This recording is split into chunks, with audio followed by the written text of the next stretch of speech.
Makane ayu ya gak suwe. Ngono lho. Sak ayu-ayune wong lek wis tuwa ya mengkeret kabeh. Nggih napa mboten? Ancene isih enom kok onderdile sik kuat, baut-baute sik kuat. Pipine ginyur-ginyur mindur-mindur glowing mening-mening. Semane neratapno jantung. Wong lanang dieseme jeduk rasane. Apa maneh lirikane, pokoke medhotno kolor. Wong lanang dilirik sret ndudul kon jero del nganti kolore pedhot. Ancene isih enom. Coba apa lek wis tuwa, wene ngedhep kaca ngelirik karo mengengeh, nyawang ayang-ayange dhewe wedi. Melayu-melayu.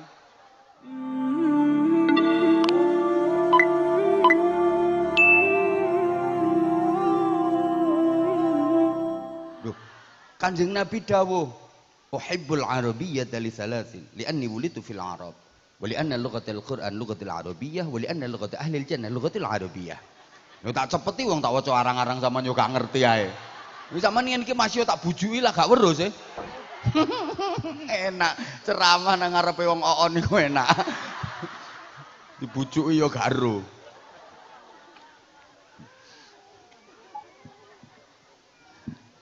Aku mencintai Arab kata Rasulullah karena 3 hal. 1, karena aku dilahirkan di Arab. 2, karena bahasa Al-Quran itu bahasa Arab. 3, bahasa ahli syurga bahasa Arab. Nah, ini pelajaran bagi kita, nggak harus mencintai Arab bro. Nah, ini pelajaran untuk cinta tanah air gitu loh. Lah kita yang orang Indonesia ya uhibbul Indonesia li'anni wulidtu fi Indonesia. Aku mencintai Indonesia karena aku dilahirkan di Indonesia. Tanah tumpah darahku Indonesia. Yang aku injak bumi Indonesia. Yang aku hirup udara Indonesia. Yang aku minum air Indonesia. Yang aku makan adalah makanan yang tumbuh dari tanaman Indonesia. Oh no. Indonesia tempatku mengabdi kepada Allah. Tempatku beribadah. Tempat aku bersujud. Dan insya Allah kelak jasadku juga akan dikebumikan di tanah Indonesia. Makanya Hadratus Syekh Mbah Hasyim Asy'ari menyatakan hubbul waton minal iman. Loh, menyederhanakan kecintaan kepada tanah air itu bagian dari iman. Maka berusaha mempertahankan keutuhan negara kesatuan Republik Indonesia yang kita cintai bersama ini adalah jihad besar di negeri ini. Jangan sampai Indonesia ini terpecah belah. Ngono. Enggak kudu kok anak ente ya khair ya khair. Gayamu. Pesek ya khair ya khair. Nek sampeyan sae ta, sehat ta, ya wis ngono ae ya khair.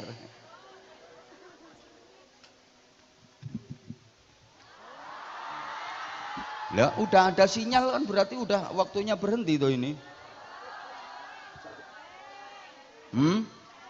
Loh.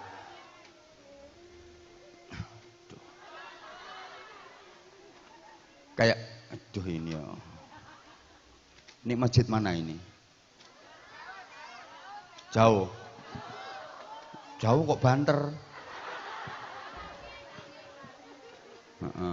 Nggak apa-apa ya, dilanjut ya. Nanti kita rehat kalau adzan. Iki suwe sisan iki atae. Ya wis gak apa-apa wis pokoke jangan sampai perhatianmu terbelah. Nggih. Duh. Ya ngene. Gak terganggu ya gak iso ngene. Kono mau Ammar, kene mau Anwar. Allahumma sholli ala Muhammad. Kayak gini, bapak-bapak, ibu-ibu, Rasulullah itu pakaiannya jubahan, surbanan. Itu ya. Bapak banter Bu. Kanjeng Nabi itu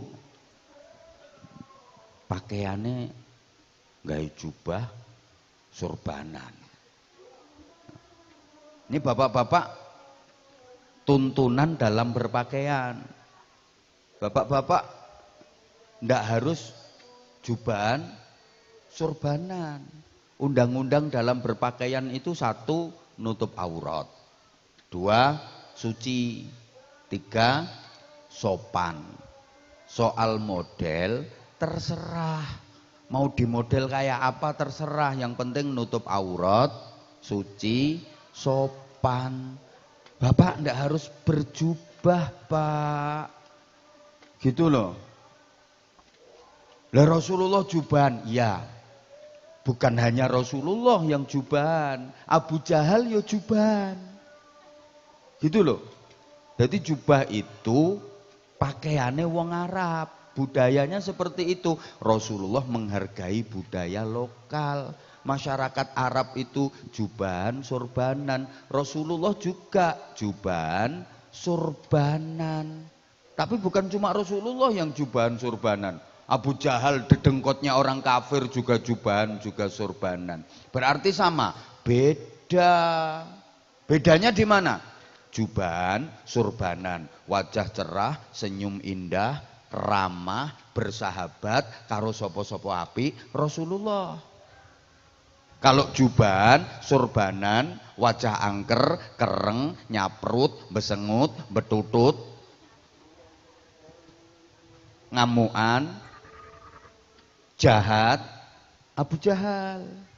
Lah sampean jubahan surbanan itu nyontoh Rasulullah apa nyontoh Abu Jahal? Halo? Lah iya, apa nggak boleh jubahan? Boleh, bagus, keren. Ke masjid sholat berjamaah Pak, jubahan, keren. Zikir, sholawatan, jubahan, keren. Becak jubahan. Kecantol-cantol. Jadi polisi jubahan. Sunnah ini, sunnah ini, sunnah ini. Jadi polisi jubahan. Kamu itu polisi kok jubahan? Kan Rasulullah jubahan. Akhirnya polisi jubahan terus. Nah, iki jak pelayon karo maling, nguber maling iso keserimpung dekne. Ngono lho. Dadi yo nontok-nontok menek klopo jubahan. Yo gak oleh klopo malah klopone dhewe meletus iku. Klopo loro iso meletus karo.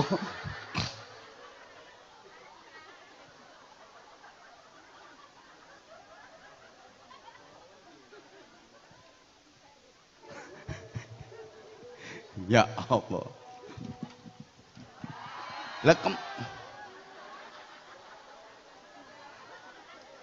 Akhlaknya Rasulullah itu Al-Quran. Jadi kalau kita pengen memahami perilakunya Rasulullah, ya pahami Al-Quran. Memahami Al-Quran itu sama halnya dengan memahami akhlaknya Rasulullah. Rasulullah itu Al-Quran berjalan. Allahumma sholli ala Muhammad. Bapak Ibu para jamaah, kalau panjenengan membaca dan menelaah Al-Quran secara utuh, mulai pertama suratul Fatihah sampai terakhir hatam suratul Nas, Qul a'udzu birabbin nas, itu 30 juz, sampeyan baca, sampeyan pahami semua, panjenengan tidak akan mendapati satu ayat pun yang memuji Rasulullah dalam hal ketampanan dan kegantengannya. Tidak ada ayat Quran yang memuji Rasulullah dalam hal ketampanan wajah, dalam hal kegagahan postur tubuhnya. Padahal Rasulullah itu tubuhnya gagah, tegap, atletis, perkasa, sempurna. Tapi nggak ada kok ayat Quran yang memuji-muji gagahnya tubuh Rasulullah, itu nggak ada. Nggak ada yang memuji ganteng dan tampannya wajah Rasulullah. Padahal Rasulullah itu ganteng, tampan, sempurna. Loh, katanya yang paling ganteng itu Nabi Yusuf. Begini Bapak Ibu ya, Nabi Yusuf memang Ganteng, gantengnya Nabi Yusuf itu mukjizat. Tapi perlu diingat, gantengnya Nabi Yusuf itu adalah pancaran dari Nur Muhammad sallallahu alaihi wasallam. Pantulan dari Rasulullah sallallahu alaihi wasallam. Paham sampean? Mbah gak dirungokno kok. Padha Bu, lek soal terganggu, ya ora terganggu, masalahe ora terganggu. Apa jenenge krungu iku ya padha wae. Krungu Quran kok terganggu berarti iblis. Ya ndak terganggu, tapi yo konsentrasi lo dadi rondo ambiar. Halo? Wis pokoke sabar sih ngenteni sak marine engko lak marine wis wayahe. Allahumma sholli ala Muhammad. Gantengnya Nabi Yusuf itu orang masih bisa mensifati detail satu persatu dan orang masih bisa memandang wajah Nabi Yusuf berlama-lama.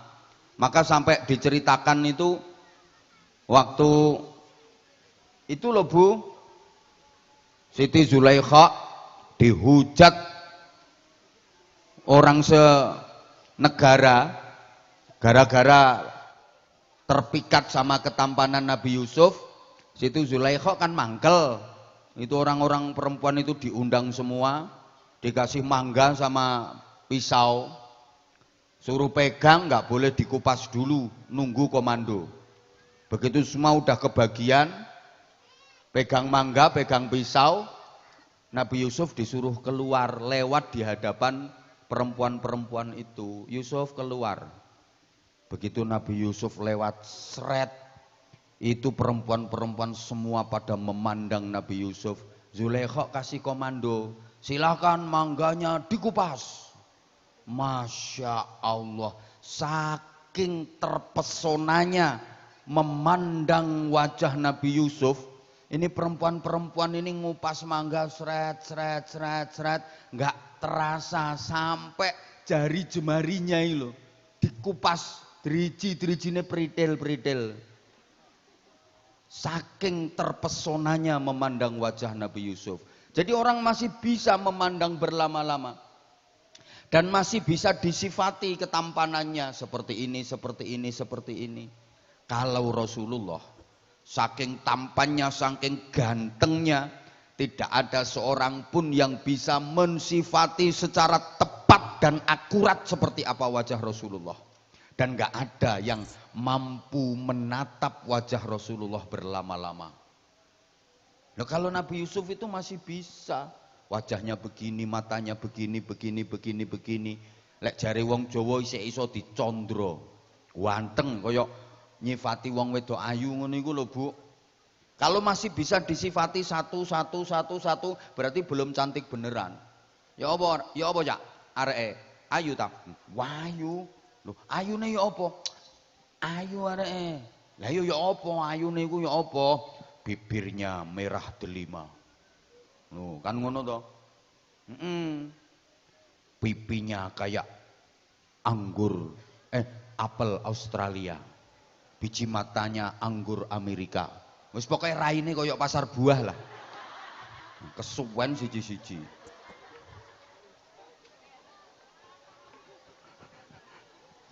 Lho wong Jawa lak ya duwe to condro ngono ku. Rambute ngandan-ngandan, ngombak bakung. Rambut yang ngandan-ngandan ngombak bakung itu ikal bergelombang. Gak kaku, ngececeng ndak, tapi ya gak keriting berintik ruwet kaya nyunggi sarimi remuk ya ndak. Tapi ikal bergelombang. Niki wong Jawa leh ngarani ngandan-ngandan ngombak bakung. Lho, ngono. Pipine nduren sajuring. Ngerti sampean ngono iku? Untune miji timun. Ya kayak timun kalau dibelah itu bijinya kan kecil-kecil roto api. Gigi yang bagus ya gitu, miji timun. Lah nek untumu kan genteng korat karet. Padahal serongat ngono modele. Rambutmu ngelinggis ngecocor ngono. Bangkeane nawon kemit. Ini Bangkean pinggang itu yang bagus itu kan ya koyok tawon lek pas kemit kan iso mbangki api ngono. Lah nek ibu-ibu marga sono kene kan bangkeane ngebo meteng. Koyok kebo meteng bunder ser gak ana rengget-renggete balas. Wis pokoke gak ana geret-geretane. Melaku iso hingkuk-hingkuk, ginuk-ginuk, hingkuk-hingkuk.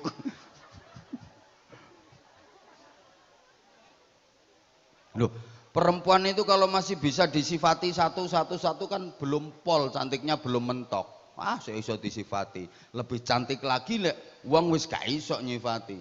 Ya apa cak areke? Ayu ta? Ayu. Ya apa? Wis mbuh pokoke. Embuh pokoke. Ayu. Lah ya ayune ya apa? Embuh pokoke. Saking ayune. Luwih ayu maneh lek ditakoni. Takoni tok ya apa cak areke? Ayu ta? Bayangno tok langsung semaput. Saking ayune. Lah nek aku nyawang sing nduk ngarepku nduk sebelahku iki biasa berarti ya gak pate ayu. Wong ning ati sengkring-sengkringe gak ono.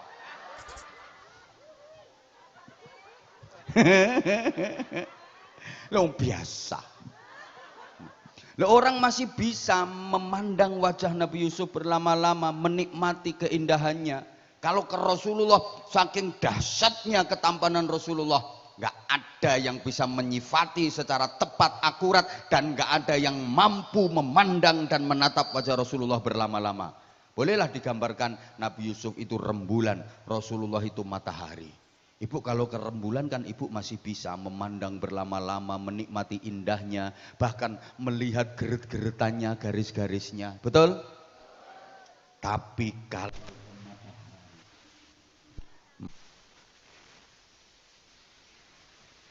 matamu dewi, matamu tidak akan kuat, matamu juga nggak akan kuat menatap berlama-lama. Coba ketika matahari lagi tengah siang bolong, tengah hari tepat itu, terik-teriknya, kemudian matamu arahkan bahasa Indonesia. Yo lek basa Jawa wong ini bahasa Indonesia kok. Ayo, kuat memandang berlama-lama, pasti matamu akan apa bahasa Inggrisnya dembelereng. Gitu loh. Silau ndak kuat. Gitu. Bapak Ibu. Ya kok coba saya duduk ya bisa lama saya. Kan saya berdiri jadi ya nggak lama-lama. Iya ya. Kalau penjenengan baca Quran mulai pertama suratul Fatihah sampai terakhir minal jinnati wan nas, khatam 30 juz, panjenengan nggak akan mendapati satu ayat pun yang memuji Rasulullah dari segi nasab keturunannya. Kalau ada carikan saya ayatnya seperti apa bunyinya. Nggak ada. Padahal nasab keturunan Rasulullah itu nasab yang paling baik, paling mulia, paling agung, paling suci. Tapi nggak ada dalam Al-Quran disebut seperti itu, nggak ada. Nggak ada. Panjenengan juga tidak akan mendapati ayat Al-Quran yang memuji Rasulullah dari segi kepinterannya. Padahal tidak disangsikan lagi. Nggak ada tandingannya keilmuan Rasulullah, kepinteran Rasulullah. Gak ono tandingane. Mentok sempurna. Nggak pernah salah. Sekalipun nggak pernah keliru. Dan sedikit pun nggak ada jeleknya. Ayo. Tapi dalam ayat Al-Quran kok tidak ada disebutkan memuji Rasulullah dari segi kepinterannya. Panjenengan juga tidak akan mendapati satu ayat Quran pun yang memuji Rasulullah dalam hal kekayaannya. Tidak ada. Yang akan kita dapati dalam Al-Quran, Allah subhanahu wa ta'ala memuji-muji sang Rasul kekasihnya itu dalam hal akhlaknya. Wa innaka la'ala khuluqin azim. Dan sungguh engkau Muhammad benar-benar berada pada budi pekerti yang agung, kepribadian yang agung, akhlak yang sangat terpuji. Allahumma sholli ala Muhammad. Ini artinya Bapak Ibu para jamaah, sebagai umat Muhammad, sebagai umat Kanjeng Nabi, Allah menilai kita itu ya dari segi akhlak. Nilai kita di hadapan Allah bukan dari tampang. Allah menilaimu itu bukan dari wajahmu, bukan dari tampangmu. Ayo to rewangi aku.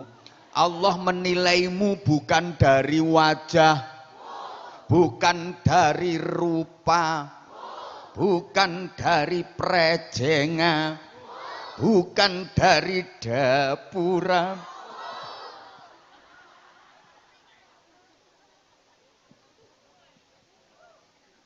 Enggak, bukan dari wajahmu yang ayu, kemerusu, cantik, menarik. Bukan dari bodimu yang keboy, semlohai, aduhai, imut yahud, bahenol, menol, semok, kembelen, kemontok, kementek, kemolek, kinyis, mingis, mentong, moblong, denok, debleng. Leh, maaf ya, misalnya nilai manusia itu dari wajahnya. Lah ini yang hadir di sini entah dapat peringkat ke kok ratus juta, kok berapa ratus, ya peringkat ke berapa juta kalau nilainya dari wajah. Nggak masuk. Loh. Nggak masuk. Makanya kalau diberi wajah cantik, Ibu tolong jangan endel, jangan kentir, jangan kemenyek, jangan kemayu. Karena itu sama sekali nggak jadi standar penilaian. Allah menilai bukan dari itu, ndak. Lewong wajah itu udah cetakan. Kita nggak bisa pesen kok. Tahu-tahu terlahir dalam cetakan wajah seperti ini. Betul? Lah umpama iso pesen, yo kabeh njaluk cetakan sing apik. Ngono lho. Halo? Ngono kadang dikei wajah rada ayu titik gayahe, Masya Allah. Nek mlaku iki jentit, ambek sirebe gobek. Disopo apik-apik. Ate nanti Mbak, wis gak jawab malah melengos. Ngono. Ambek jentit no. Sombonge kemayu. Wonten apa mboten? Ono aku ngerti pokoknya. Ngerti aku. Makanya saiki wonge nggawe kodong warna pink.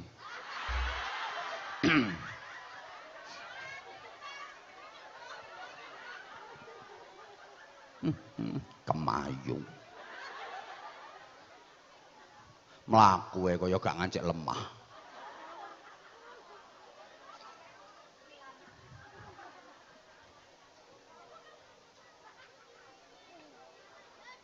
Iku gak dibiji ambek Gusti Allah. Mangkane dikai bukti lek gak dinilai ambek Gusti Allah. Apa buktine?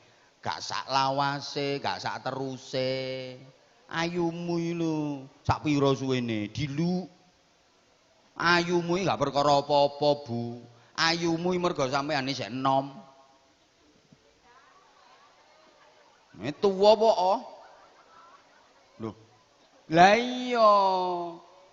Wong iku cek gak sombong. Wong iku cek sadar iku gak dinilai ambek Gusti Allah. Makane ayu ya gak suwe. Ngono lho. Ayu-ayune wong lek wis tuwa ya mengkeret kabeh. Nggih napa mboten? Ancene isih enom kok onderdile sik kuat, baut-baute sik kuat. Pipine ginyur-ginyur, mindur-mindur, glowing mening-mening. Semane neratapno jantung.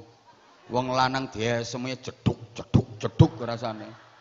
Apa maneh lirikane, pokoke medhotno kolor. Wong lanang dilirik sret ndudul kon jero del nganti kolore pedhot. Ancene isih enom. Coba apa lek wis tuwa, kowe ngedhep kaca ngelirik karo mengengeh, nyawang ayang-ayange dhewe wedi. Melayu-melayu.